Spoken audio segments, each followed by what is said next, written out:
홍콩 등에서 저렴하게 산 금을 일본에서 되팔아 시세 차익을 남기기 위해 우리나라를 경유지로 삼는 경우가 종종 있는데요.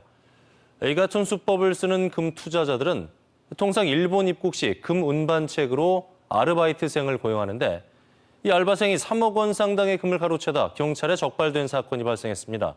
김하영 기자의 단독 보도입니다. 지난해 7월 금 투자자 A씨는 홍콩에서 구입한 금 10kg을 일본으로 밀반입하기 위해 운반책으로 B씨 등 3명을 아르바이트생으로 고용했습니다. 금 시세가 싼 홍콩에서 산 금을 상대적으로 높은 가격을 받을 수 있는 일본에서 되팔아 차익을 남기기 위한 겁니다. A씨는 경유지인 인천공항 환승장에서 B씨 등 3명을 만나 홍콩에서 구입한 금 10kg을 나눠줬습니다. 그런데 일본에 도착한 B씨 등 2명이 공항 화장실에서 3억 원어치 금 7kg을 빼돌린 겁니다.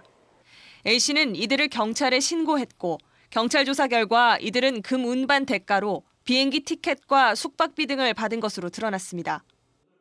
경찰은 사기 혐의로 아르바이트생 B씨 등 2명을 불구속 입건하고 배후에서 범행을 주도한 공범 등을 구속했습니다. 어떻게 이런 사건이 발생하는 걸까?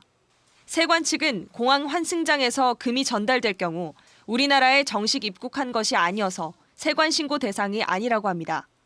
또 여러 운반책을 통해 금을 소량으로 쪼개어 다른 나라로 반입할 경우엔 제재할 법적 근거도 없습니다.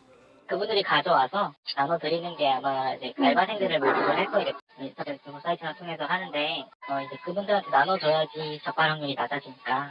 그러니까 이게 일본에서는 밀수인이 더 많거든요. 경찰은 조만간 해당 사건을 검찰로 송치하는 한편 추가 범행과 유사 사례에 대해서도 수사를 확대한다는 계획입니다. 지원 뉴스 김하영입니다.